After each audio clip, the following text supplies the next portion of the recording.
Ma chère ambassadrice, content de te retrouver, j'espère que tu vas bien. La vidéo d'aujourd'hui va porter sur une question que plusieurs d'entre vous m'avaient posée dans l'espace des commentaires. Il s'agit en fait d'une question auquel j'ai essayé de réfléchir, parce qu'on ne répond pas à cette question aussi facilement. Voilà, le commentaire c'était: pourquoi vous parlez toujours de ce qu'on subit par rapport aux pervers narcissiques? Dites un peu comment les détruire. Alors quand j'ai lu ça, ça m'a fait un peu sourire. Je me suis dit, ah tiens, c'est vrai, c'est quelque chose auquel j'ai pas spécialement pensé faire. J'ai vu que d'autres personnes l'ont fait à ma place. Et puis il y a beaucoup de choses qui circulent là-dessus. J'aimerais répondre à cette question, mais surtout te donner l'astuce la plus efficace. Parce que tu vas te rendre compte qu'on ne peut pas répondre à cette question au tac, c'est pas possible. Détruire une personne, c'est pas n'importe laquelle, c'est une personne qui est profondément mauvaise, méchante, et qui nous fait subir beaucoup de choses terribles, et on aimerait changer les rôles. Tiens, maintenant c'est moi qui vais te faire du tort et je vais te détruire. Alors, on ne répond pas à cette question aussi facilement. Pourquoi? Parce que tout simplement, on n'est pas fait dans le même moule. On n'a pas dit oui au mal. On n'a pas dit oui, on n'a pas pacté avec le diable. On n'est pas fait pour être comme eux. Voilà, tout simplement. Et vouloir faire du mal ou du tort à quelqu'un, ce serait les imiter, ce serait être comme eux. Et finalement, si jamais on commence à être comme eux, de toute façon, très rapidement, on va se rendre compte qu'on ne tient pas la route. Parce que on n'a pas cet esprit tordu. On va faire quelque chose, et puis après, on va se dire, oh, à quoi bon? On va avoir mauvaise conscience, on va se dire, mais non, je suis pas comme ça. Et puis quand on commence à faire ce genre de choses, on n'en finit plus. En face, ça va certainement répliquer, et puis après, c'est à toi, à moi, on va jouer au ping-pong, on va se renvoyer la balle du mal. Non. Donc, répondre à cette question, comment détruire un pervers narcissique, c'est pas vraiment le détruire, c'est avoir une action qui va plutôt nous protéger, mais qui en même temps va détruire le pervers narcissique, mais ce n'est pas fait dans le but de lui faire du mal, pour le détruire ou pour lui rendre la monnaie de sa pièce. Non. Je tiens juste à faire ce petit disclaimer avant véritablement de t'expliquer comment on peut se protéger, et tout en se protégeant, donc faire quelque chose qui est tout à fait normal et louable, eh bien, de cette façon-là, ça va énormément le déstabiliser, le gêner, l'énerver, le mettre dans tous ses états, et du coup, fortement, le détruire. Et dans cette situation-là, il n'y a pas de souci, on peut se lancer dans cette voie-là, de vouloir se protéger, et c'est parce qu'on veut se protéger que du coup, le pervers narcissique eh bien, va s'en trouver mal et ça va le détruire. Mais ce n'est pas l'intention première, tout simplement parce que on n'est pas pacté avec le mal, on n'a pas de plaisir à faire ce genre de choses, et on n'est pas tordu, on n'a pas cet esprit tordu, cette intelligence du mal. Et je parle surtout aux empathes, aux hypersensibles, aux zèbres, HPE, HPI, toutes ces personnes voilà, qui ont un sens de l'humanité, une intelligence émotionnelle, une intelligence du cœur. On ne peut tout simplement pas faire le mal pour le mal. Si les conséquences de notre protection va le détruire, ok. Et à ce moment-là, je veux bien répondre à cette question de cette façon. Mais de dire qu'il faut faire ci, il faut faire ça, et comme ça on va les détruire, on va... Bon voilà, d'ailleurs tu vois, j'arrive pas à trouver les mots, donc ce qui prouve bien que j'ai pas l'habitude de tramer, de planifier un plan machiavélique, tordu, non, voilà. Donc voilà pour l'introduction. Je vais essayer de reprendre chaque étape dans laquelle tu peux te retrouver quand tu es manipulé par le pervers narcissique, et essayer de te poser un certain nombre de questions pour te faire réfléchir, te faire participer de l'autre côté de l'écran, juste pour que tu puisses essayer de deviner quel est le meilleur comportement pour te protéger et du coup, ce qui va le détruire. T'es prête? C'est parti. Alors tu te rappelles, la première étape, c'est la séduction, le love bombing. Cette fameuse étape où tu es très séduite, très séduit, où tu n'y vois que du feu et ça sera impossible pour toi pendant cette phase où c'est, comme le dit le nom, l'idylle, amoureux, tout va bien, tu es sur un petit nuage. C'est pas à ce moment-là que tu arriveras à penser te protéger. Tu verras que c'est particulier d'être considéré comme un dieu, voire mieux que Dieu lui-même. Et j'ai fait une vidéo qui expliquait que si jamais tu te rends compte que c'est trop, c'est un signe. C'est un signe que tu ne devrais surtout prendre en considération parce que ça veut dire que le piège risque de pas trop tarder à se refermer sur toi.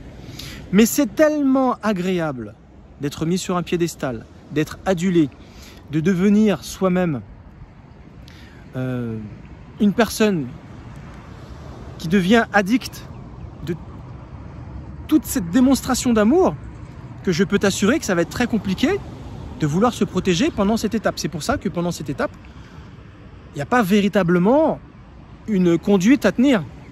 Parce que tu vas vivre cette situation d'une manière agréable.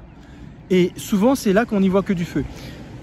Il faut l'avoir vécu plusieurs fois pour être vigilant dans cette première étape. Et se dire, ah, ça se passe comme ça, j'ai vécu ça par le passé plusieurs fois, je pense que je vais m'arrêter là, ou sinon je vais être très vigilante sur les étapes qui vont venir derrière, qui vont me confirmer que c'est un pervers ou que c'est une perverse. C'est la seule protection que je peux te donner pour la phase de séduction. On va passer à la phase suivante. La phase suivante, c'est la victimisation. Donc à chaque fois, je vais te rappeler un petit peu dans quel état émotionnel tu te retrouves. Victimisation veut dire que il ne se gêne pas, elle ne se gêne pas, de faire le caliméro, ça va pas, j'ai pas assez de ceci, j'ai pas assez de cela. Donc du coup, ça va te mettre dans un état un petit peu mal. Tu auras un petit peu l'impression d'être nul. Tu auras honte de toi, mais comment ça se fait que mon compagnon, ma compagne se sent pas bien? Tu auras fortement l'impression de pas assurer, de pas être bon. Parce que si il ou elle est dans cet état, qu'est-ce que je fais pour qu'elle se sente mieux, pour qu'il s'en sente mieux? Et tu auras tendance justement à être pris par l'appel de la mission dont j'ai pu expliquer dans une autre vidéo que tout est fait justement pour te missionner, pour que tu t'améliores et que tu fasses plus qu'il n'en faut, alors qu'à la base en réalité tout va bien. Alors comment peux-tu te protéger à ce moment-là? Petit A, écouter tout son dialogue de victimisation en restant neutre. Petit B, te justifier. Petit C, te mettre sur la défensive. Ou petit D, l'ignorer. Je te laisse réfléchir.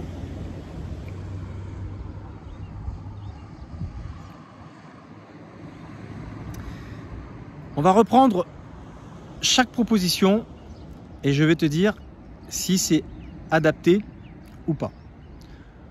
Petit A, écouter tout en restant neutre. Parce que là, oui, c'est passé comme ci, c'est passé comme ça, et puis tu comprends, quand j'étais jeune, il m'est arrivé ça, on m'a touché, on m'a violé, on m'a ceci, on m'a... Qui est peut-être vrai, hein, attention, mais qui peut être également très faux ou bien extrapolé, bien déformé. Voilà, ça peut être complètement inventé ou une petite part de vérité, mais déformé, donc ce qu'on appelle de la diffamation. Sur sa propre personne, qu'est le pervers narcissique. Tout ça pour attirer ton attention, pour te mettre en action, en mission, pour donner plus que ce que tu fais là. Eh bien, si tu as l'impression que c'est louche. Parce qu'à chaque fois, pour chaque situation, il faut que tu aies le sentiment que c'est bizarre, que ça sonne faux, ça sonne creux, tu n'y crois pas trop, tu doutes, que tu commences à te poser des questions. J'ai l'impression que tout ça, c'est une belle mascarade, c'est du mensonge. Et si tu n'es pas dans cette optique-là, si tu n'as pas cet état de pensée, ben, tu es en train de te faire avoir. Il faut véritablement douter de ce qu'elle est en train de te raconter, cette personne. Parce que sinon, ça ne marchera pas, tout ce que je te propose. Le petit A, il faut que tu écoutes en restant neutre. Comment tu peux rester neutre? Écouter ça, tu sais faire? Ça veut dire qu'il ne faudra pas plus réagir que cela. Même si tu te sens honteux, même si tu as l'impression d'être nul, donc tu vas te remettre en question, eh bien, il ne faut pas que tu répondes sur le coup. Tu le laisses, tu la laisses dérouler son petit film, son petit scénario, et tu attends. Et si jamais tu es un petit peu trop dans l'écoute et pas assez dans la réponse, ça risque de l'agacer et peut-être qu'il va commencer à te poser des questions. Bah, tu ne penses pas que tu devrais... qu'est-ce que tu penses de... bah, moi j'aurais aimé... tu vois, à ce moment-là, tu réponds dans la neutralité. Pourquoi pas? Éventuellement. Ah, c'est une chose auquel je n'avais pas pensé. Admettons. Ah, c'est ta vision de voir les choses. Ah, très bien, on pourrait peut-être essayer. Tu vois, c'est toujours quelque chose qui fait que tu n'appuies pas son état de victime. Donc, est-ce que cette réponse est bonne? Oui. Donc, à chaque fois, je le précise, il n'y a qu'une seule bonne réponse. Pour quelle raison les trois autres ne sont pas bonnes? Le petit B, c'était te justifier. Ne fais surtout pas cela. Parce que si tu te justifies, mais pourtant, tu sais, je te donne ça, et ah bon, c'est pas assez, mais tu comprends, en plus j'ai dépensé ça. Tu es dans la justification la plus totale, tu vas alimenter sa victimisation. Parce que tu lui donnes de l'information qui va donner en fait la façon dont tu vois ton travail, ta mission. Et elle, plus tard, elle va prendre tout ce que tu es en train de lui dire là, et elle va le retourner contre toi. Oui, tu as dépensé, mais bon, est-ce que tu penses que finalement c'est vraiment utile ou suffisant? Oui, tu fais ça, mais en fait, c'est pas vraiment au bon moment. Tu vois, tu te seras justifié, mais tu lui auras donné en fait tous les éléments pour qu'elle continue à mieux te manipuler. Donc, c'est pas la réponse B. Réponse C, il est dit, est-ce que tu vas te mettre sur la défensive? Ben, surtout pas. Parce que ça veut dire que, quelque part, tu es en train de lui montrer que tu te sens fautif. Ou fautive. Et que quelque part, tu aurais tendance un peu à te culpabiliser. Et comme tu ne veux pas, eh bien, tu as tendance à te mettre sur la défensive. Bah non, enfin quand même, je ne suis pas tout à fait d'accord. Tu sais, ça me prend du temps de faire ça, et puis ça me coûte beaucoup de temps, je fais de la distance. Là, tu commences à être sur la défensive, tout simplement. Eh bien, c'est comme pour le petit B, la justification, tu lui donnes à manger, tu alimentes sa fontaine. Elle se dit, ah, il y a ça, tiens, ben, plus tard, je l'utiliserai contre toi. Donc, ne surtout pas te mettre sur la défensive, mais plus, c'est que si jamais tu commences à t'énerver, parce que souvent, quand on est sur la défensive, on est agacé et on est sur la limite de la colère. Elle pourra te dire, oui, mais tu te mets en colère quand on en parle. Quand je te parle de ce que j'ai besoin, tu te mets en colère. Alors qu'en fait, tu es peut-être juste agacé. Mais voilà, elle va interpréter ta réaction. Donc fais très attention parce que c'est autant de choses qui pourront se retourner contre toi. Et dernièrement, l'ignorer, ben, à cette phase de la manipulation, c'est pas le bon moment pour l'ignorer. Mais l'ignorance est un super outil, une super astuce, mais qui pourrait être perçu comme quelque chose où ben, tu t'en fiches complètement. On va te faire passer pour une personne qui voilà, n'a pas d'attention, n'a pas de compassion, n'a pas d'empathie, alors que tu es tout à fait cela. Alors, ce n'est pas le bon moment de l'ignorer. C'est bon pour toi? On passe à l'étape suivante. Lorsque, quelques mois, quelques années plus tard, elle te fait plonger dans une phase de culpabilisation. Donc, je te rappelle, culpabilisation, c'est le doigt pointé sur toi. C'est de ta faute. Tu fais ci, tu fais ça. Enfin, c'est pas croyable. Donc, souvent, l'humeur de ton PN, de ton pervers narcissique, est tout autre. Il n'a pas des propos agréables. il te rabaisse. Elle est complètement dans l'accusation, cette personne. C'est des jugements injustes qui peuvent même te faire mal parce qu'elle va pas se gêner d'utiliser des domaines dans lesquels tu t'en veux toi-même, des pans de ton caractère ou de ta personnalité sur lesquels tu essayes de t'améliorer, et elle ne va pas hésiter à réutiliser des choses pour lesquelles tu n'es pas fier pour appuyer sur ce qui fait mal.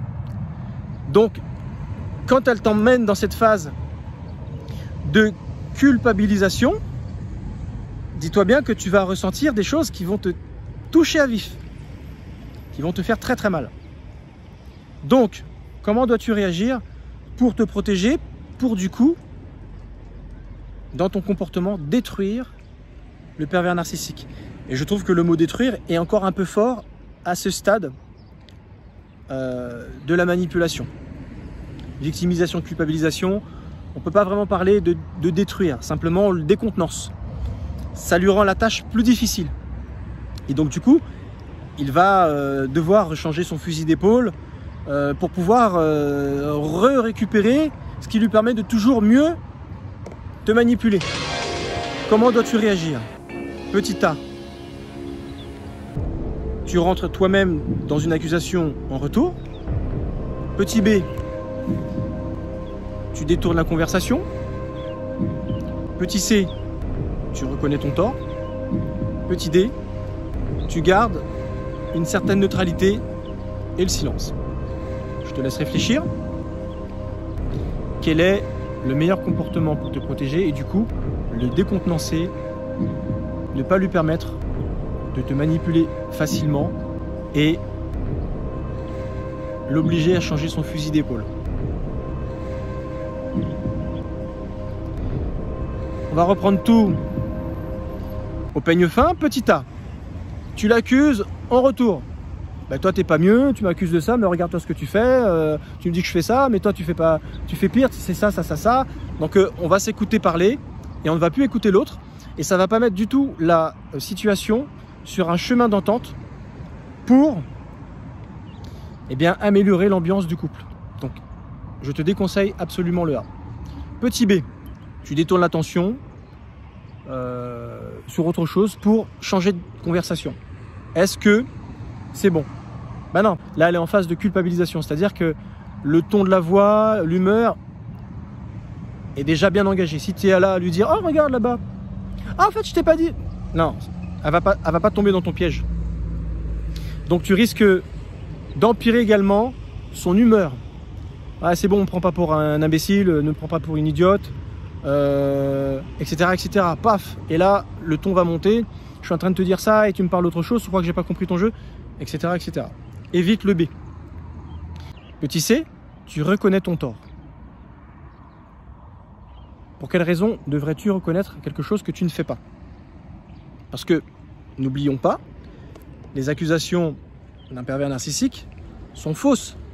C'est juste pour te manipuler, pour que tu te sentes coupable, parce que souvent elle-même sait que ce qu'elle fait c'est pas bien, et ne voulant pas porter le poids de la culpabilité, elle te renvoie ce qu'elle ne veut pas ressentir. Elle se débarrasse du poids de la culpabilité qu'elle vit elle-même dans son corps, mais pour ne pas avoir mauvaise conscience, parce que ce sont des gens qui sont fâchés avec la mauvaise conscience, ils ne veulent surtout pas se le reprocher, donc du coup, ils vont te reprocher ce qui leur est reprochable en réalité. Donc fais attention à ça. Donc tu n'as pas à reconnaître ton tort, tu n'as pas à reconnaître ce que tu ne fais pas. Donc du coup, est-ce que c'est le petit D? Bien oui, le but c'est de garder ta neutralité et le silence. Ouais, nanana, tu fais ci, tu fais ça, c'est de ta faute, t'auras pu. Laisse l'orage passer.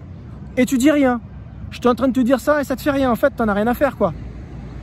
Tu dis toujours rien. Et si jamais elle te force à répondre ou ça mérite réponse, tu peux répondre. C'est ton interprétation. Bon, je suis pas tout à fait d'accord. Bah ouais, bah vas-y, développe, dis ce que t'en penses. Alors c'est quoi, qu'est-ce que tu dis, toi? Bah écoute, quand tu seras calmé, on en reparlera. Pour l'instant, c'est pas le bon moment. parce que en fait tu es énervé et ça sert à rien. Paf. Alors ça aura le don bien sûr de l'énerver plus, mais à ce moment-là, tu as gardé ta neutralité, tu ne lui as rien donné qu'elle pouvait prendre et réutiliser contre toi, rien de désagréable en soi, si ce n'est qu'il n'y a pas de prise à tes paroles, aucune prise. Et donc ça l'agace. Si elle monte le ton, ben justement, raison de plus pour qu'on arrête la discussion, écoute, non, écoute, j'y vais, je vais faire une course, je sors, je vais faire mon sport, je vais prendre ma douche, etc. etc. Et si tu sens qu'elle t'attend au virage dès que tu reviens et que c'est reparti, oulala, casque sur les oreilles ou sors carrément, hein. Même si ce qui va t'attendre, ça sera peut-être pire, mais au moins ça aura le don de quoi? De te prouver à quel point tu es vraiment avec un pervers. C'est ça la chose. Si tu savais à quel point le silence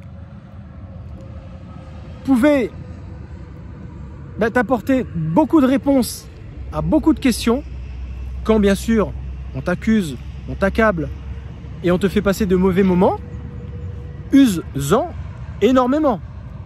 Et bien sûr, garder sa neutralité pour ne pas alimenter tout ce qu'il y a de mal à prendre pour le retourner contre toi. Parce que en voulant bien faire, en te justifiant peut-être, en essayant d'essayer de trouver une solution, un compromis, voilà, une entente, non, elle ne veut pas faire la paix. Elle a décidé de te culpabiliser, elle veut te mettre à terre. Quand elle est dans cette phase-là, c'est pour te faire du mal. Et elle va bien vérifier si ça prend, si ce qu'elle te dit, ça te fait mal. Ok? On passe à la dernière phase, qui souvent précède la rupture, c'est la destruction. Alors vous vivez toujours ensemble, hein, mais je rappelle un petit peu la destruction. Alors, c'est un mélange de victimisation avec de la culpabilisation, mais cette fois-ci, de sa part, il n'y a plus d'attente. Elle ne te missionne plus pour t'améliorer. Elle a compris qu'elle ne va plus pouvoir te manipuler, plus rien attendre de ta part, donc du coup, elle veut se débarrasser de toi. C'est ça la destruction. Donc du coup, elle va lâcher complètement, se lâcher complètement sur la victimisation, la culpabilisation, mais avec cette solution de vouloir se débarrasser de toi. Rejet, elle va t'abandonner, insulte, manque de respect total, peut-être même coups et blessures, silence radio, pendant des journées où tu peux envoyer des textos, l'appeler pour essayer de savoir où tu es, ça va, est-ce que ce soir on fait bien ça, à quelle heure on a rendez-vous ensemble, plus de son, plus d'image. Peut-être même qu'elle va découcher, peut-être même qu'à la maison elle va faire chambre à part. Elle est en train de préparer son plan B, c'est-à-dire son départ. Elle est en train de chercher sa prochaine victime. Donc du coup, elle a besoin de se débarrasser de toi. Que vas-tu faire? Petit A. Exprimer ton émotion de peur d'être abandonné, ou tu seras éventuellement prête à te mettre à ses pieds, à t'assainir des coups, parce que non, pars pas, me quitte pas. Voilà. Petit B, essayer de nouer un dialogue à tout prix. Et tu as bien compris qu'elle te fuit, donc du coup tu la suis, parce qu'il faut absolument qu'on discute, parce que tu as bien compris que ça sentait le roussi de la rupture. Petit C, tu fais un scandale, voilà, tu te mets en furie, qu'est-ce que ça veut dire, tu me respectes pas, je t'appelle, machin, voilà, tu lui fais un scandale. Ou petit D, tu décides d'initier un dialogue. Suite à ce dialogue, tu rentres dans une phase de silence, patience. Tu laisses les choses aller là où elles doivent aller. Je te laisse réfléchir. Quelle est, selon toi, la meilleure solution? Je pense que tu as dû trouver. Petit A, on reprend tout. Est-ce que tu vas exprimer ton émotion, tu vas te mettre en pleurs, tu seras prête à te taper, suite à une soirée où voilà, elle fait chambre à part, où elle rentre à pas d'heure, tu dors pas, tu l'attends sur le canapé, et tu lui demandes pardon, on sait pas pourquoi, tu te mets à ses pieds, tu lui embrasses les pieds, ne me quitte pas, voilà, c'est vraiment, tu lui montres à quel point tu as peur qu'il se passe quelque chose, que tu appréhendes d'être abandonné, etc. Ne fais pas ça. Parce que tu vas lui montrer une fois de plus à cette personne à quel point tu es faible, à quel point c'est exactement ton point faible. Elle a compris qu'elle est en train de te détruire et elle va jubiler. Elle sent le pouvoir qu'elle a sur toi. N'oublie pas que les pervers narcissiques, dans pervers narcissique, il y a pervers. C'est-à-dire que ce sont des personnes qui jouissent du mal qu'ils font subir aux autres. Oui, oui. On a l'impression qu'ils sont toqués, mais non. Je tiens à préciser cela. Il y en a beaucoup qui disent qu'ils sont dans la folie. Non, ils ne sont pas fous. Elles ne sont pas folles, ces personnes-là. Elles aiment faire le mal. C'est tout. Elles sont pactées avec le mal, le diable. Et c'est comme ça qu'elles fonctionnent. Elles ont une intelligence machiavélique, tordue. Et elles ont des antennes, mais c'est impressionnant. Pour avoir toujours toutes les infos, pour s'assurer que leur piège fonctionne bien. Et s'ils sentent que leur piège va être démasqué, il faut qu'on passe à une étape suivante. C'est pour ça qu'il y a toutes ces étapes. Mais le but, c'est de toujours sucer la moelle de l'os pour qu'il n'y ait plus rien dessus. C'est de te démunir de toute ton humanité, de toute ton énergie. C'est ça. Et quand il n'y a plus rien à gratter, il n'y a plus rien à sucer, bah, ils te jettent comme une chaussette. Comme un os desséché. Ils ont besoin d'une autre victime. C'est des vrais vampires, exactement. Une fois qu'ils ont sucé tout le sang, ben, c'est un truc tout desséché, ça les intéresse plus. Ils ont besoin de quelqu'un d'autre. Ne te mets jamais à genoux, ne te tape pas. Je sais que c'est dur, mais quand tu arrives à cette phase, c'est que ça veut dire que tu n'as pas vu les signes avant-coureurs qu'il y a eu dans la culpabilisation ou dans la victimisation, les étapes d'avant. Si tu arrives à ce stade-là, c'est que tu t'es fait avoir d'un bout à l'autre et que c'est seulement maintenant que tu te dis ben mince, où est-ce qu'on en est? Et c'est pas sûr que tu t'en es encore rendu compte. C'est seulement quand le temps va passer sur cette rupture et le fait que vous viviez plus ensemble, c'est là que tu vas comprendre. Quand tu vas te refaire le film, ça sera trop tard. Et toi, tu auras besoin d'être dans une phase de reconstruction après avoir été détruit. Si je te dis cela, c'est parce qu'en réalité, comme j'ai pu dire tout à l'heure, c'est très difficile de répondre comment détruire un pervers narcissique. Parce que ça dépend ce qu'on a compris dans les phases qu'on est en train de vivre. Si tu l'as compris que c'était un pervers dans la phase de destruction, j'ai presque envie de te dire que c'est souvent déjà trop tard. Mais si tu l'as compris, ben, ça ne sera pas de te mettre à genoux, n'essaye pas de le récupérer, non. Petit B, entamer absolument un dialogue, à tout prix. Elle ne répond pas, je téléphone. Elle ne répond pas à mes textos, j'en envoie encore. Je deviens harceleur, quoi, en fait. Je la harcèle de dialogue pour initier un dialogue. Mais c'est silence radio de sa part. Je la suis, je le suis, il ou elle fuit. Non, ne te fatigue pas. Parce que tu vas te faire du mouron, tu vas te fatiguer inutilement. Parce que là, tu espères encore renouer. Alors qu'en réalité, ça fait déjà depuis très longtemps pour cette personne qu'elle a déjà décidé de te larguer. Simplement, elle ne te l'a pas dit. Et toi, tu es toujours en train d'essayer de savoir où tu en es. Alors que cette personne, ça fait déjà depuis peut-être plusieurs mois qu'elle sait déjà qu'elle va rompre. Mais ces personnes manquent tellement de franchise que ça n'a pas été dit clairement. Et quand elle va te le dire, non mais c'est ce que je suis en train de te dire, on rompt. Ben, c'est pas dit clairement. Cette personne, elle l'a pensé déjà depuis X mois. Et toi, tu l'apprends, mais c'est toujours pas dit franchement. Écoute, ben, un tel, on arrête là, je te quitte, je ne veux plus vivre avec toi. Ça sera jamais comme ça. Ça sera toujours un truc bizarre. On comprend pas. Mais le comportement laisse entendre cela. C'est pour ça d'ailleurs que ça te fait autant mal. Est-ce que c'est le petit C? Tu fais un scandale? Bon, je pense que j'ai pas besoin de répondre à ça. Ça sert à rien de faire un scandale. Surtout si tu as compris que c'est un pervers narcissique dans cette phase-là.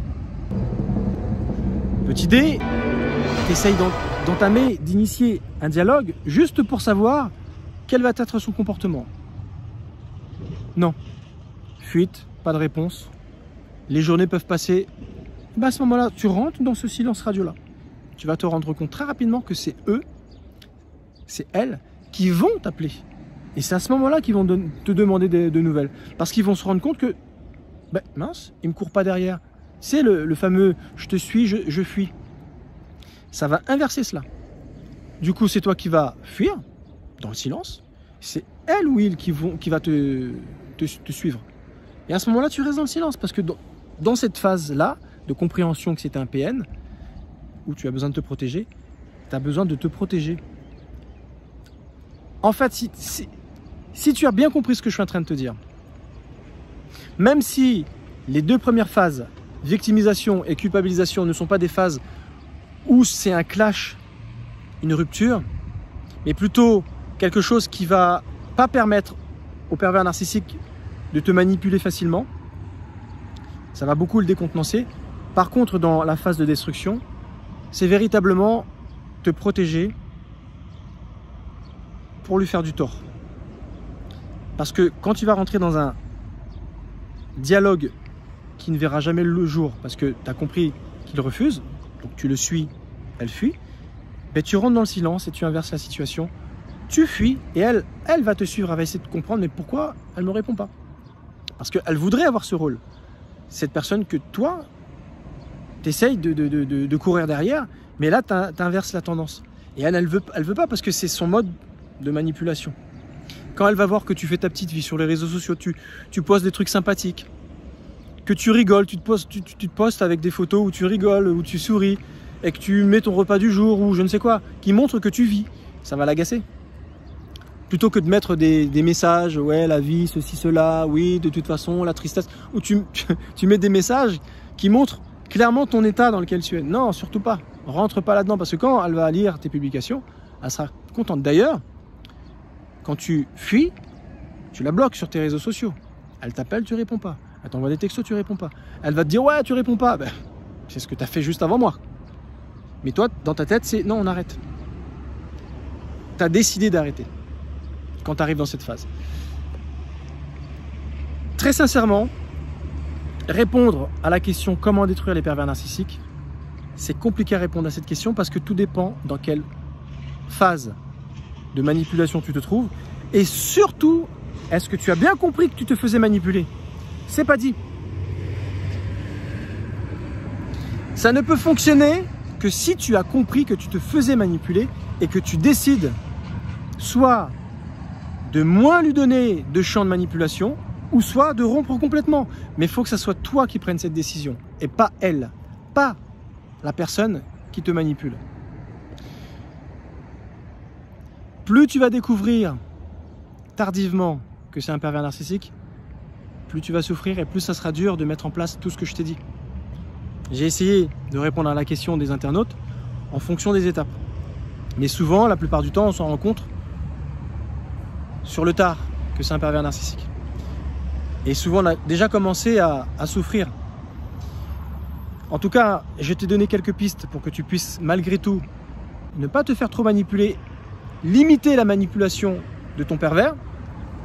Ça va lui donner du fil à retordre, ça va l'agacer, mais au moins, ça aura le don de le griller, de le révéler beaucoup plus vite qu'au rythme de sa manipulation qu'il mettra en branle étape après étape. Le fait de limiter sa manipulation en n'alimentant pas sa manipulation avec les différentes façons d'opérer à chaque étape, ça va te sauver la vie en fait, ça va le révéler parce qu'un pervers, ils savent pas faire autrement que de se griller tôt ou tard. Ils sont obligés à un moment donné, dans leur regard, dans leur attitude, de se griller, de montrer clairement non, ils sont pas clairs. Et là, à ce moment-là, c'est à ce moment-là qu'il faut prendre une décision. Il faut que tu retiens tes sentiments, que tu les reprennes. Parce que si tu restes, si tu décides de rester pour X raisons, tu vas souffrir. En tout cas, si jamais tu as choisi la rupture, la meilleure astuce, la meilleure de toutes, que tu pourras entendre d'ailleurs sur d'autres vidéos de mes concurrents, ça sera toujours celle-là. Silence radio définitif. Des mois peuvent passer, quelquefois des années, et tu peux très bien un jour avoir un coup de fil, un mail, sympathique, très poli, parce que bien sûr, le temps a passé, on a oublié, ton PN a certainement refait sa vie ailleurs, hein, il a été traîner son biscuit ailleurs, ou elle a été donner son corps à d'autres personnes si c'est une femme. Ça, tu peux être sûr, il y en a plein qui sont passés après. Il faut absolument que tu sois très rigoureux, très discipliné, à ne jamais répondre. Cette personne, elle va faire tout pour essayer de te faire répondre, même si c'est qu'un oui ou même si c'est qu'un non. Ça va alimenter son ego. Ah, elle a répondu. Ah, elle a répondu oui ou non. Même un je sais pas, elle répond malgré tout, elle me répond. Ça veut dire qu'elle a pris l'attention de regarder ce que j'ai écrit. Mais lorsque tu ne réponds pas du tout, elle ne sait pas ce que tu penses, elle ne sait pas si tu as regardé son mail, son texto, elle ne sait pas tout cela. Et le fait de voir que tu l'as bloqué sur tous les réseaux, son ego va en prendre un coup. Pour terminer, j'insiste sur le fait pour te dire que le silence radio définitif, c'est l'arme de destruction massif, la pire, mais la meilleure contre un pervers narcissique. Ne plus jamais rentrer en communication, quel qu'il soit. Que ce soit de manière électronique, que ce soit verbalement ou que ce soit visuel. Tu la croises dans la rue, tu ne la regardes même pas. Parce que regarder, c'est déjà communiquer. Et surtout, ils sont fins. Ils arrivent à déceler ce que tu penses au travers du regard. Du regret, être surpris, être gêné, être dans la nostalgie, etc., etc. Ça, elle va le percevoir. Dis-toi bien que ton PN va le percevoir, même des mois et des années après de rupture. Ne lui donne pas ce pouvoir, ne lui donne pas ce qu'elle ne mérite pas. Tu l'ignores total. Tu passes à côté d'elle. Ou si jamais tu peux pas faire autrement, que des fois on regarde, bah ça sera on s'est croisés, mais il n'y a rien, t'as pas pu déceler parce que ça a été un balayage de mon regard. Voilà. C'est des gens qui ne méritent plus rien de toi. Elles t'ont tellement sucé à la moelle, elles ont tellement abusé de qui tu étais, elles ne méritent plus rien. Et pour terminer cette vidéo, je dirais que le silence, c'est l'expression la plus parfaite du mépris. Je répète, le silence, c'est l'expression la plus parfaite du mépris. C'est quoi le mépris? C'est d'être indigne de notre attention. Et c'est exactement ce que mérite un pervers narcissique.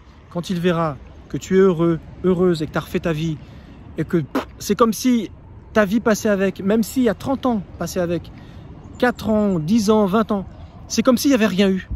Reset. On efface tout.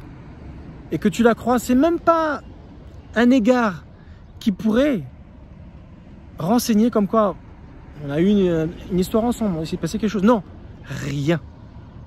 Ça va être la plus grande récompense que tu vas donner au pervers narcissique. Je pense avoir répondu à la question que vous m'aviez posée. Je profite pour te dire qu'il y a un quiz que je mets systématiquement en commentaire. Fais-le si jamais tu penses avoir besoin d'aide. Ce quiz dure 5 minutes. Ça va t'aider à t'éduquer. C'est un quiz éducatif qui va te permettre de savoir où tu en es par rapport à ta situation et surtout d'être redirigé vers quelque chose qui va véritablement t'aider si jamais tu as bien répondu aux questions jusqu'au bout. Je te conseille véritablement de le faire pour que tu puisses trouver une aide qui va t'aider à t'en sortir définitivement, t'affranchir définitivement de la perversion narcissique des relations toxiques. Merci de m'avoir suivi, toujours un petit commentaire, un petit like comme tu veux, et je te dis à la prochaine vidéo. Ciao!